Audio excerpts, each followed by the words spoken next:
We started a new series called The Courage last week. And I asked the same question last week, but no, why not? I'll ask you the same question this week too, which is, who comes to your mind from Bible, when you hear the word courage? There are a lot of people in the Bible, I know. Anybody? Anybody comes to your mind when you hear the word courage? Who's courageous in the Bible? David is one courageous man. Yes, yes. Anybody else? Who? Moses. He is a courageous leader. Yes, he is. Anybody else? One more. That's right. Gideon, a while, he was courageous. He was a more up and down guy, like most of us. Yes.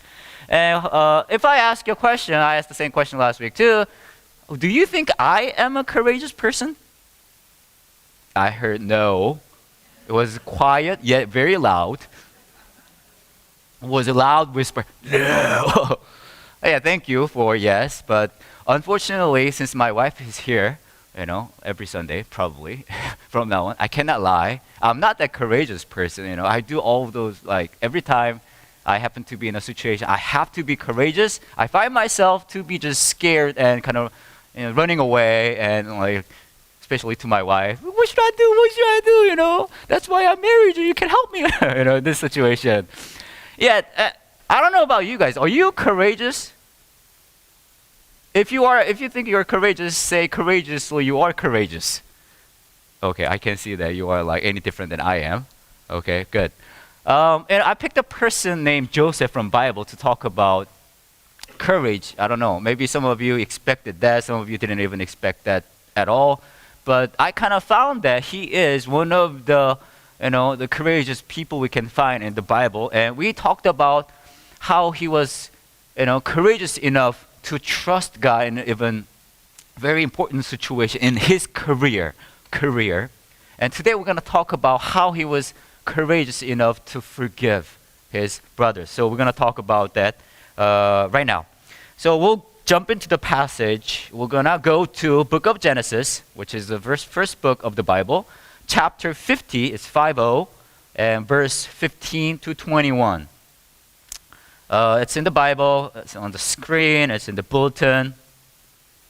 We're going to do this. In Korean, it's called what is it called? 교도. Yes, taking turns. I'm going to read all the odd verses. You're going to read all the even verses. Is it okay? Is it even? Yes. Okay, we're going to read it right now. Okay, I know, it's late. When Joseph's brothers saw that their father was dead, they said, "What if Joseph holds a grudge against us and pays us back for all the wrongs we did to him?"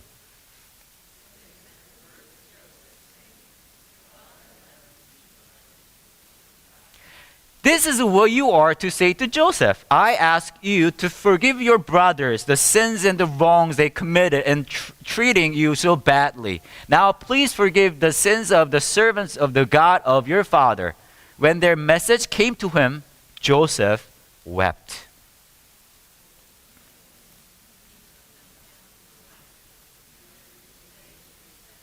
But Joseph said to him, "Don't be afraid. Am I in the place of God?"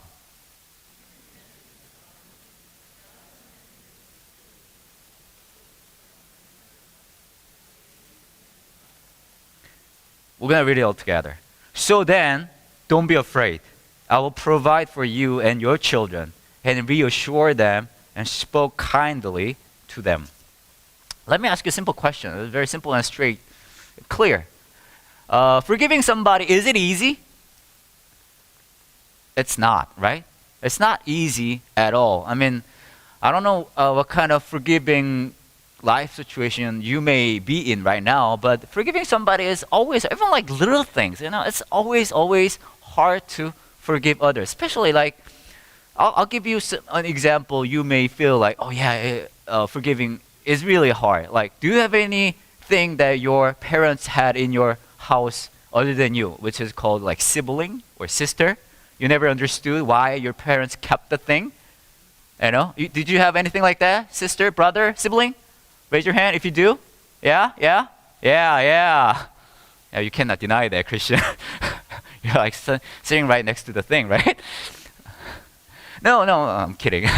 But that's what kind of like the emotional thing you very often had towards your brother or sisters, right? Like, oh, you have this thing, and the thing is, that thing, your brother or sister, sibling, always does the stupid yet very hurtful thing to you, and you never understand why. And it is always true, and you realize that too, for you to like forgive him, right? I do have a brother. He's 1 year younger than me, and he's been bigger than me like since we were like I was like second grader.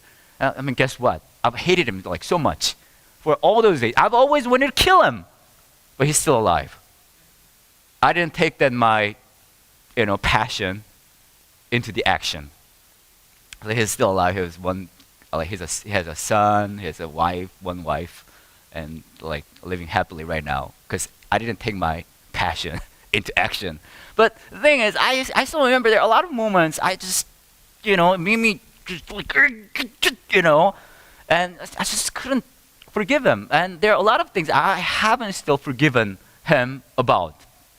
But forgiving, again, is really, really hard. When you hear a story of Joseph, or the name Joseph even, the first thing comes to your mind must be he was what? A dreamer, right? He was very, very well known for dreaming. And some of the people, many of the people out there, kind of picture them as a person who achieved his dream. But I'm going to say something against it. Joseph was not actually a type of person more like achiever. He didn't really achieve anything. Think about it. In his life, he didn't do anything. All those things in his life have been done to him. Remember that?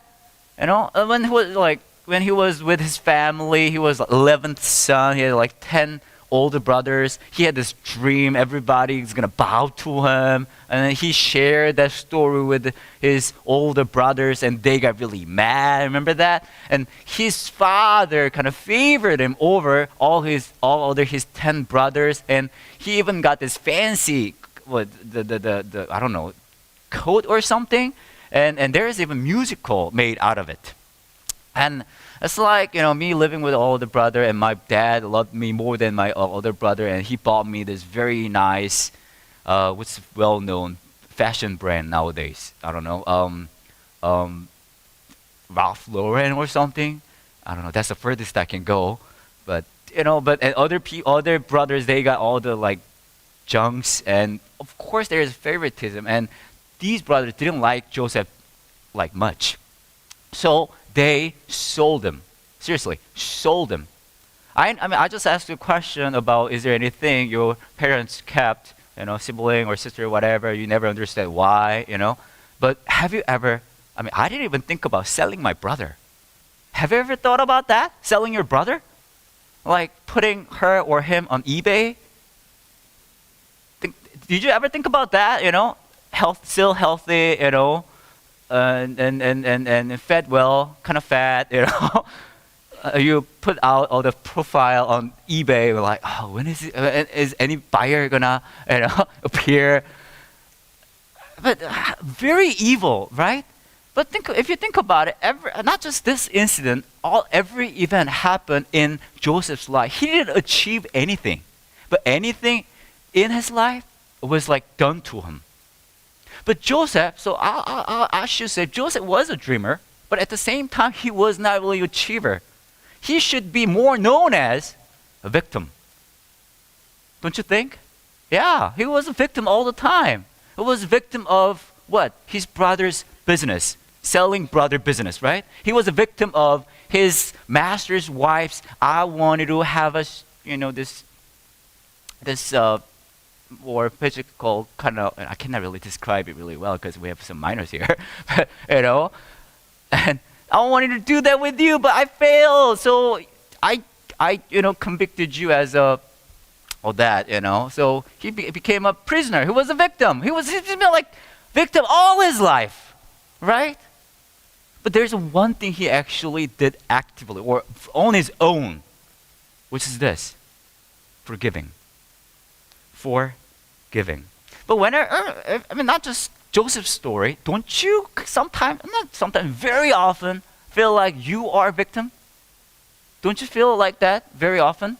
I mean, I do feel like that very often. We feel like, how can this kind of thing happen to me? How can that person do this to me?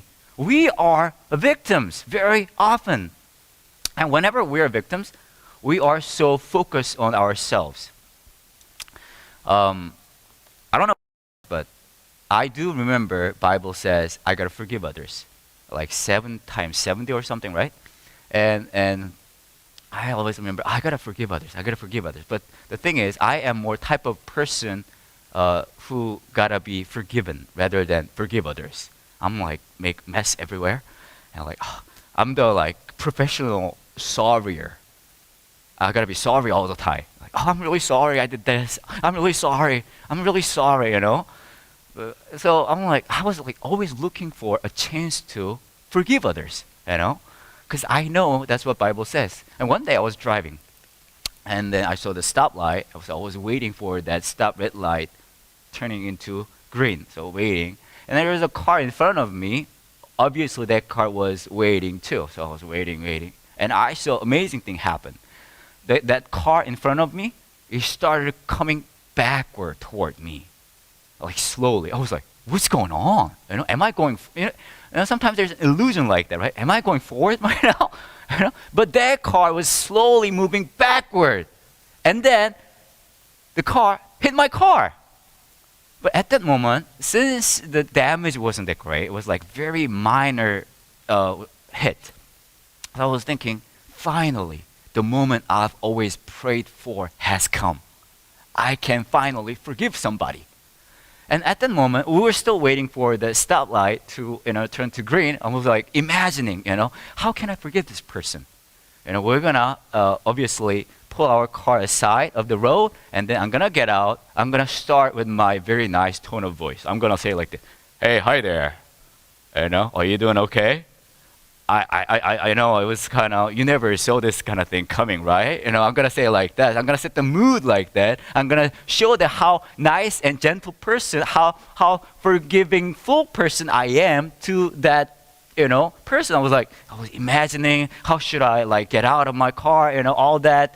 Like I did that like waiting. While I was waiting, I was like picturing that, I'm going to do this. I'm going to say this, I'm going to like almost pull out my insurance card, my cell phone. Should we call the insurance company? No, I'm just kidding. You can just go. I'm going to say this in the end. I'm going to surprise that person. I was like having all these things in my mind.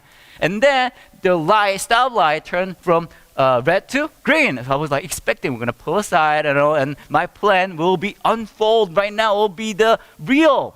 But you know what happened? That car just ran away. Disappeared out of my sight. Didn't even consider stopping. Didn't even consider me. Didn't even consider my only opportunity for like how many years to forgive somebody. Like that, my only moment, last 10 years to forgive somebody just evaporated. But think about it. Even that event, that incident, only thing I was thinking about was myself. Look at the damage I got. Look at what I'm gonna do. Look at what I can do. Look at how I'm gonna forgive this person. Look what I will do. Look what kind of situation I am in.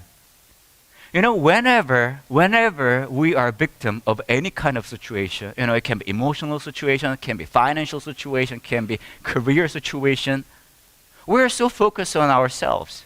That's why it is extremely hard for us to forgive others. Why? Because it is all about me, myself, you. It's about me. It's about the damage I got. It's about the pain I went through.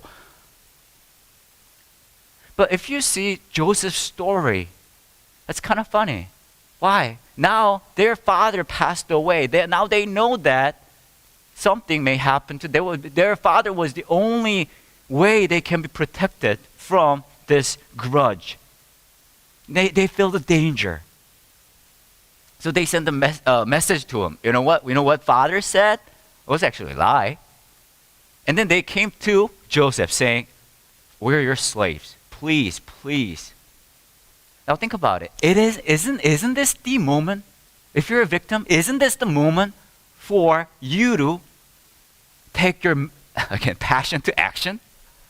Take your victim feeling to actuality? This is the moment. Finally, the moment of justice has come, right? But look what Joseph does. What did he say? He says this. He says, don't be afraid. Now, this is the important part. Listen, am I in the place of what? Am I in the place of God? You know, forgiving somebody is really, really hard. It is hard, but there's only one way you can forgive others. That's this. When it's not about you, you can finally forgive some other people. When it's not about you, instead of that, when it's about who? When it's about God, then finally you can forgive others. But this is not fair, isn't it? Damage has done to who? Me. But is it about really God? And the second verse shows why this even is possible. It says this, verse 20, you intended to harm me, which is you did evil thing. But God intended it for good to accomplish what is now being done, the saving of many lives. Which means you did the evil thing to me, yet I believe that God turned evil to good. Forgiveness is only possible when you realize this. When you realize that God is God, our God is God who turns evil to good. Your paying back, your retaliation will not make anything good, will not turn any evil to good. Only God can turn evil to good. When you trust that, then you can forgive others. You can believe that this is not about me. This is about God. He's going to turn this evil that's done to me into good. I trust Him. So I will forgive. I will forgive. Think about it. If you look at some Bible stories, it's all about that. Think about Daniel and lion's den. Remember the story? You know, Daniel was in the foreign land, like many of you right now actually, and he was working for the government and for the king, and their people, again, the king kind of loved Daniel a lot, way more than other servants near him, and obviously they got jealous, and they made this little trap. If you got to make a law, if anybody prays to other than you, then that person got to be thrown into a lion's den, it's like execution. But Daniel kept praying. You all know the story. Now think about it. Did Daniel do anything wrong here in this story? Did he do anything wrong? Did he deserve this? No. But evil still is done to him, right? Yeah, what God does is He turns evil into what? Good. He got saved from even lion's den. This kind of story happens all the time in the Bible. It's kind of funny. In the Bible, usually compare forgiveness to money situation. It's like, if I do something wrong to Larry, then it's like Larry kind of gives me a lot of money. You see? Now, who's losing money here in this situation? It's very simple. Larry is losing money, right? That's why forgiving is really hard. Why? Because you got to lose money. It's like you're losing situation. Jesus even told a parable about that too. So it's like debtors, in debtors kind of situation right here. So if you think about it, if you don't know God, if you don't have anything to do with God, forgiving somebody is a stupid thing. Why? Because you're losing. So if you not right here, I know maybe you're not all Christians. If you don't have anything to do with God or Bible or something, then you don't have to forgive. Don't forgive. Okay? But interestingly enough, Bible still says forgiving is not just good, it is kind of obligated to us. How? It's like this. Me giving, let's say 1 million won, is it a lot of money or what? I don't know, maybe to some of you it's not that much money, but to me it's like a lot of money. 1 million won. If I if Pastor Larry asked me, to loan him 1,000,000 won, do you think I'm gonna give him that money? No way. Okay, let me say this again more clearly. No way. Okay, okay, no money. Okay. Yet, what if? Let's say Pastor John just gave me 100,000,000 won. Okay, 100,000,000 won. And then next day, Pastor Larry came to me, asked me, "Hey, can you give me 1,000,000 won?" Then, do you think I can give him some money? No way. No kidding. That's possible. Why? I just got how much money? 100,000,000 won. Compared to what I just got, giving him 1,000,000 won is nothing, right? It is like that. Bible says we have to forgive others. Why? Not because Bible wants us to be a loser or losing. No, because Bible says you experienced that amazing grace already, that amazing level of forgiveness already. And can't you forgive that person? Can't you just give away that person, that low level of forgiveness? When Bible comes to be about forgiveness, it is always about grace. And I would like to add just last thing to this as I close. Don't think of forgiveness as like 1 minute thing, like now you're forgiven, No, it won't happen that way. Listen to me. Forgiving is not one click action. Forgiving somebody, forgiveness is a journey. It's a journey. Sometimes it will take you 3 minutes. 3-minute journey. Sometimes it will take you whole day journey. It will take you a whole day to forgive that person. Sometimes it will take you few months. Sometimes it will take you years. Sometimes it will take you all of your life. But when Bible talks about forgiveness, it's not about you got to forgive that person right now. No. It's not even possible. When God said, "Hey, I want you to forgive that person," it actually means I want you to start that journey. Sometimes you will walk in journey, and you will sometimes pause and think, "Should I really forgive that person?" That's okay. Sometimes you will go backward. "No, I cannot do this. I'm going back." Yet you're gonna remember how you're forgiven in an amazing way. Then you go back. I'll keep on walking. Sometimes this journey will be really, really painful for you. Sometimes you feel like it will never end. Yet, forgiveness is journey. You gotta walk on. You gotta go on. And God showed that first to us in the Bible 2,000 years ago. His forgiveness for others didn't happen by one click. To forgive us, He had to come down here as a human and lived on the earth, lived a story, took a journey all the way to where? Calvary. And that journey showed how much God wanted to forgive us. And God is saying, you know what? The situation you're in as a victim, it's not about you. I know the pain you go through. I know how much damage is done to you. I know you still feel that pain. Yet, it's not about you. And I want you to trust that I can turn that evil that's done to you into good. Because I've done that already on the hill of Calvary. I've done that already. So I want you to start that journey of forgiveness that I went first.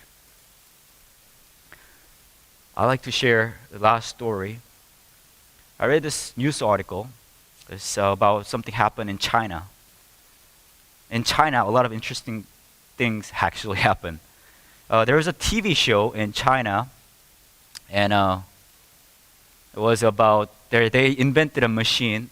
Listen, it's kind of interesting. With this machine, male or man can experience childbirth pain. Childbirth labor pain. So they invented this machine, and they got some participants to participate. So about like 20 people participated and experienced this childbirth labor pain. And it was like from level 50 to 500, and 500 is almost like as close to like your actual childbirth pain. And obviously there are some participants, they interviewed them. One man said, "Oh, it was unbearable. Pain was too extreme." And the other people said, "I cannot believe this. I couldn't bear with it at all. It was too much." And now I understand why my wife had to scream like that when she was giving birth to my child. And other one said, "I am a father of triple, and I wanted to understand the pain my wife went through, and it was extremely hard. Obviously, my experience was nothing compared to that, but I want to express my respect to all those mothers in the world." And it went actually 30 seconds. It was the article, and you can see the photo. Look at that. I see. Next one. Pain experience camp. That's what it says.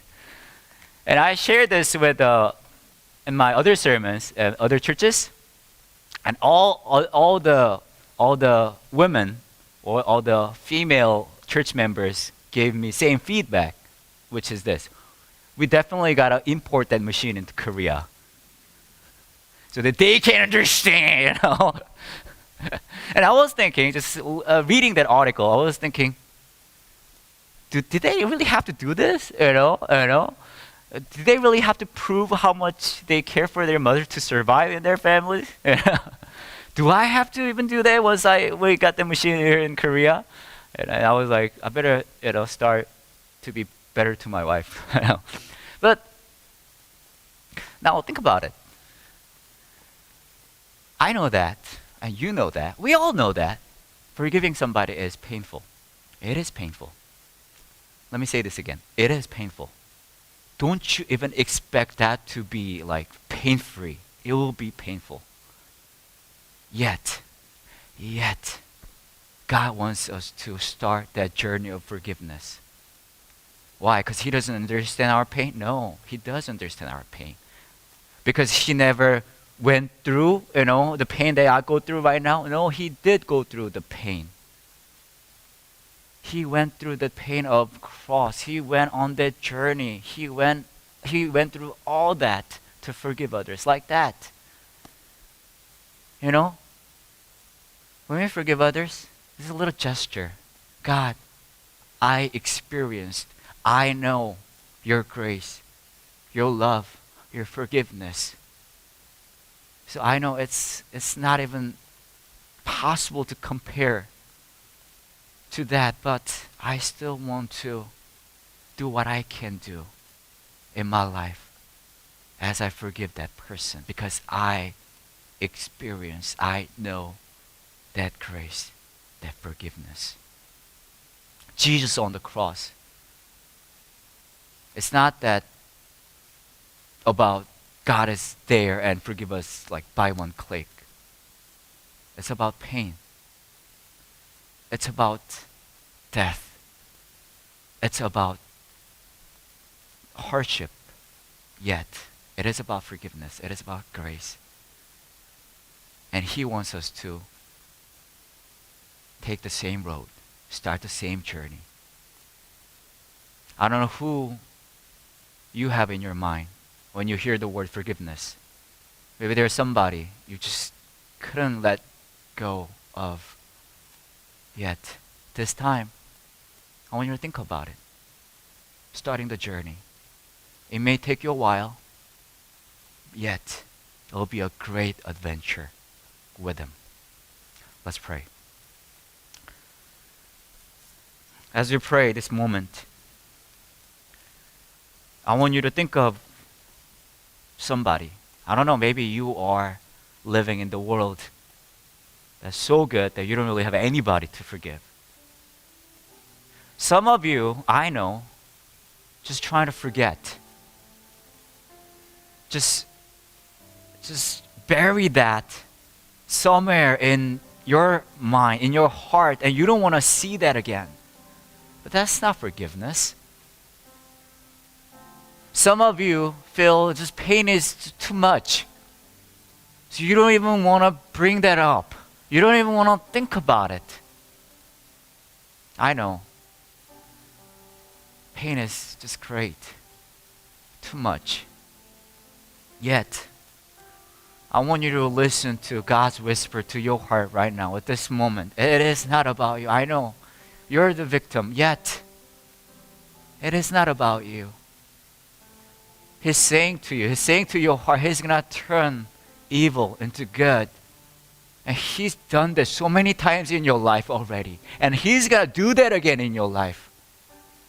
At this time, so I want you to think of that person. It can be, I don't know, a member of your family. It can be somebody from your work. I don't know. But you know that person. And I want you to start that journey. God, it is impossible for me to forgive this person on my own. But please help me to remember that amazing grace, amazing love, amazing forgiveness you've done on the cross for me. And by your grace, I will start this journey. So walk with me. Give me strength. Help me to walk on. Let's pray.